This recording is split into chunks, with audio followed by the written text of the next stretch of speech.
Bonjour et bienvenue dans Interview, une émission qui va à la rencontre de différents profils, des hommes, des femmes, avec des parcours, des histoires, des rêves différents. Aujourd'hui, nous avons le plaisir d'accueillir Resk Shehaata, président fondateur de l'association Laïcité pour tous, cadre au Parti Écologie au Centre, chef d'entreprise dans plusieurs domaines. Bonjour Resk Shehaata. Bonjour Inda, merci pour votre invitation qui me fait énormément plaisir. Alors, avec grand plaisir, cette émission interview fait le portrait d'hommes, de femmes. Donc, on va vraiment dans les profondeurs, on va parler à votre âme surtout, plus que toute cette multicasquette que vous êtes, votre parcours. C'est vrai que votre parcours, il est assez large. Qu'est-ce qui a fait que vous êtes parti dans différents domaines ? Franchement, je me pose la question encore moi-même aujourd'hui. Je suis quelqu'un de très actif.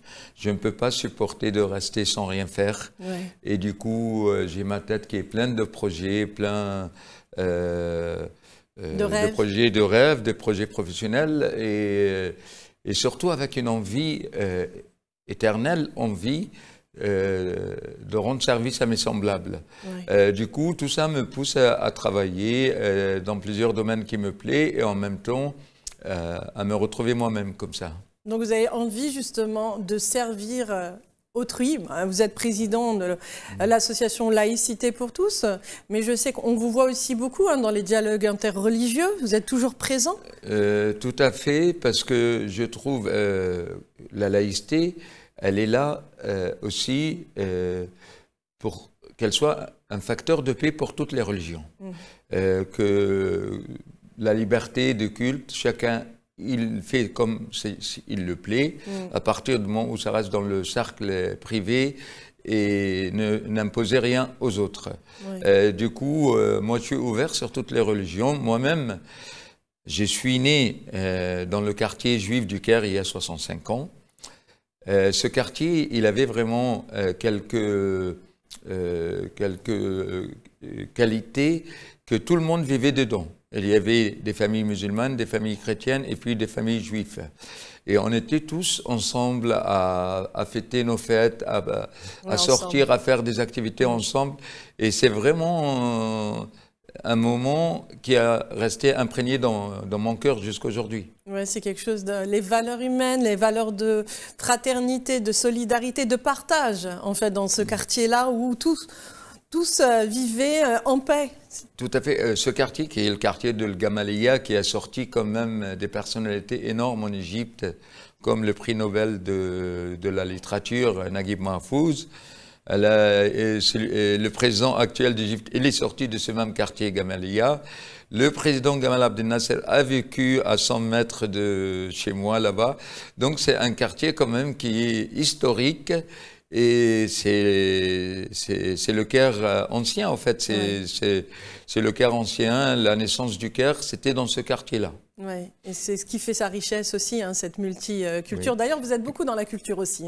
Tout à fait. Et puis, n'oublions pas que aussi la mosquée Al-Azhar, l'Institut Al-Azhar, elle est dans ce quartier également. Ouais.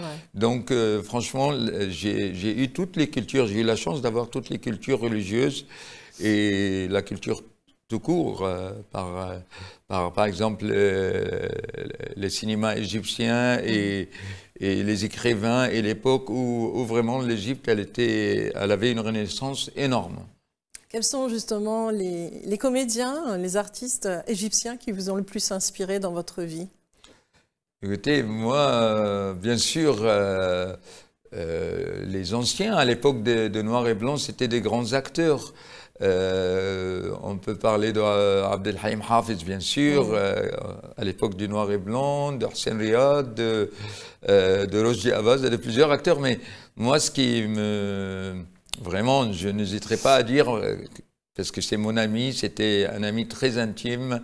Allah yarhamou, c'était Mahmoud Abdelaziz, un des très grands acteurs d'Égypte. Donc pour moi, c'est quelqu'un vraiment qui était exceptionnel dans son art, dans son travail. Dans le cinéma, il a vraiment imprégné le cinéma égyptien. Il a joué des rôles entre des rôles comiques et des rôles également dramatiques. Ouais. Il excellait dans tous ces rôles-là. Il a fait 100 films et il a eu 3 films pour lui. En fait, il a eu les 3 meilleurs films et dans les meilleurs 100 films égyptiens. Donc c'est un exploit pour lui, c'était vraiment un exploit. C'était un grand acteur et un grand ami également. Reste chez Atta, 65 ans, c'est ce que vous nous avez dit. Est-ce qu'à 65 ans, on peut dire que vous vous êtes enfin retrouvé? Non.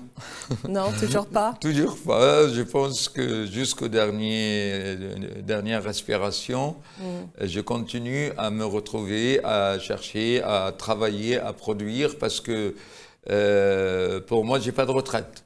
Moi, la retraite, ça sera dans ma tombe. Avant, je continue à travailler comme si j'ai 20 ans. Voilà, jusqu'à votre dernier souffle. Voilà. Voilà, exactement. Donc, je pense que c'est une bonne chose de... Bien sûr, il ne faut pas abuser non plus, il y a la santé qui ne va pas suivre, oui.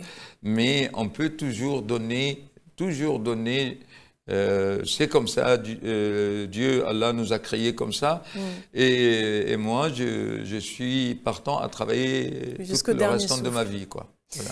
Alors, qui est-ce qui vous inspire le plus dans votre vie? Il y a plusieurs étapes, plusieurs stations dans le train de la vie. Moi, je me rappelle quand j'étais au primaire et à l'école, au collège également, j'étais à l'école Saint-Joseph du Caire, qui est dans notre quartier Gamaliya. Je me rappelle très bien de cette époque-là. D'abord, j'ai tombé amoureux de la France pendant cette époque. J'avais devant moi, bon, c'est une école religieuse, donc il y avait le frère Jean-François parmi les frères, qui lisait devant moi Les Misérables. Avec sa voix, moi j'étais assis sur presque à la fin de ma classe et j'écoutais sa voix qui résonnait et il prenait la voix de Jean Valjean. Oui. Et en ce moment-là, franchement, j'ai découvert Victor Hugo, la culture française. Et je suis tombé amoureux de la France en ce moment-là, même avant de mettre mon pied en France. Ensuite, ça c'était la période du collège. Nous avions aussi le frère Régis, je n'oublie pas ce qu'il a fait pour moi parce que je crois que ça m'a touché toute ma vie après et ça a joué sur mon comportement. J'allais chercher pour moi et mon frère, qui était dans la même année que moi, le brevet du collège. Et pour ça, on devait payer 5 livres égyptiens, c'est l'équivalent de 25 centimes aujourd'hui. On allait payer ça, j'allais payer ça pour avoir mon brevet. C'était les frais scolaires. Et lui, il m'a demandé sur le champ, il m'a dit, est-ce que tu t'es inscrit pour le voyage à Alexandrie pour les vacances d'été? Je lui ai dit, malheureusement, nous avions, mon frère et moi, que 10 livres, donc on a préféré payer notre brevet scolaire et on n'a pas de quoi partir à Alexandrie. On était d'une famille très pauvre, très modeste. Et là, il m'a dit qu'il va m'exonérer des frais scolaires et qu'il garde les 10 livres pour nous inscrire pour aller à Alexandrie, comment passer les vacances avec les autres. Ce geste-là, je n'ai jamais oublié de toute ma vie. Et c'est peut-être ce geste-là qui m'a donné envie d'aider mes amis, mes voisins, mes semblables, tout simplement. Ça m'a resté au fond de mon cœur jusqu'aujourd'hui. On le sent, hein, on sent beaucoup d'émotions qui remontent. Ouais. Tant pis, je me dévoile, mais avec de l'émotion. Vous allez me faire pleurer, moi aussi. Mais c'est vrai que c'est... moi qui vous connais, hein, qui connais votre parcours, toujours à vouloir le meilleur pour les autres, à aider et tout.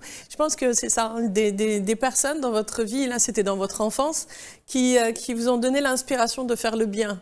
Tout à fait. C'est ça, hein? Tout à fait. Après, bon, on est allé au lycée, c'était une autre époque, c'est l'époque des rêves, l'époque de se sentir un peu adulte. J'étais bien dans mes études, j'étais parmi les premiers de ma classe. Au bac, j'étais le premier de ma classe carrément. Je rêvais d'être ingénieur, il fallait travailler beaucoup et avoir des bonnes notes en maths et en physique. C'était mon cas, j'adorais ça. Et donc, j'ai terminé mon bac avec vraiment, j'ai eu un total général de 92%, ce qui est vraiment quelque chose d'extraordinaire. J'avais un rêve derrière moi, il fallait que je sois ingénieur et j'ai réussi à m'inscrire dans la faculté d'ingénieur de génie civil au Caire, qui est juste à 1 kilomètre de chez moi, donc c'était bien, c'était facile d'y aller et tout ça. Et cette époque, c'était l'époque de plein rêve. Et c'est en ce moment-là, nous, étudiants, on veut sortir, on veut découvrir aussi le monde. J'ai commencé à voyager, je suis allé au Liban, en Syrie, c'était dans les années 70, fin des années 70, avant de venir en France pour la première fois. Je me rappelle très bien, c'était vers la ville de Grenoble, du Caire, je suis allé jusqu'à Lyon en avion, et puis je veux quand même dire quelque chose, que le billet d'avion, en ce moment-là, le Caire-Paris ou le Caire-Lyon, c'était 101 livres égyptiens. Ça veut dire 5 € de nos jours. Donc le voyage, c'était facile, les visas, c'était facile. Et on pouvait aller découvrir les autres cultures, découvrir le monde, tout simplement. Et ça, c'est vraiment l'être humain. Il doit se découvrir sur le monde, sur les autres cultures. Bien sûr. Et j'ai eu la chance de venir ici vivre en France, que je n'ai pas quitté depuis 43 ans maintenant, et qui est pour moi aussi un petit monde. Paris, c'est un petit monde. Quand on a envie de manger quoi que ce soit, on le trouve à Paris. Quelle qu'elle soit la spécialité du pays lointain dans le monde. Et donc, c'est une chance de vivre dans ce pays-là, parce qu'à travers Paris et la France, tout simplement, on découvre le monde entier. Le monde entier, bien sûr. Il y a toutes les spécialités et toutes les cultures ici. Et toutes les cultures et tous les événements artistiques. Exactement. C'est un bonheur de vivre en France. Franchement, une fois, je l'ai dit, comme je fais un peu de politique, je l'avais dit à Nicolas Sarkozy, qui lui s'est vanté d'aimer la France tout le temps. Je lui ai dit, Monsieur le Président, moi aussi, j'aime la France. Il n'y a pas que vous qui aimez la France, moi aussi, j'adore ce pays. Donc c'était une anecdote, mais ça sortait de mon cœur pour de vrai, quoi. Oui, c'est vrai que ça se sent, hein, que vous aimez ce pays, mais en même temps vous aimez aussi ce que vous êtes, l'Égypte, et cet amour pour justement pour notre humanité. Est-ce que vous avez des projets? Oui, j'ai des projets. Je suis en train de travailler avec une équipe formidable pour je me permets le mot égyptianiser 2 films français. En fait, deux parties d'un film français qui est Jean de Fleurette et Manon des Sources. J'ai appelé ma fille Manon, qui a 32 ans, qui est avocate aujourd'hui, à cause de ce film. Et j'ai toujours rêvé que l'Égypte, que dans le temps aussi, elle était francophone, elle l'est toujours, mais beaucoup moins qu'avant. Pendant cette période de francophonie en Égypte, on a vu des films comme Le Comte de Monte Cristo, des pièces de théâtre. L'Égypte, elle était vraiment, elle avait un parallèle culturel avec la France énorme. Et du coup, moi, je rêve que j'arrive à mettre ma petite pierre dans l'édifice produire les 2 films Jean de Fleurette, qui est sorti la dernière fois, parce qu'il est sorti depuis les années 50. C'est le chef-d'œuvre de Marcel Pagnol. Marcel Pagnol, qui est pour moi le Naguib Mahfouz de l'Égypte aussi. Il méritait lui aussi d'avoir un prix Nobel de la paix, bien sûr. Et donc, ces 2 films me tiennent beaucoup à cœur, et j'aimerais bien les produire pour l'Égypte en égyptien. Donc ça, c'est vraiment votre projet donc, dans le cinéma. Est-ce qu'au niveau des projets humanitaires, vous en avez aussi?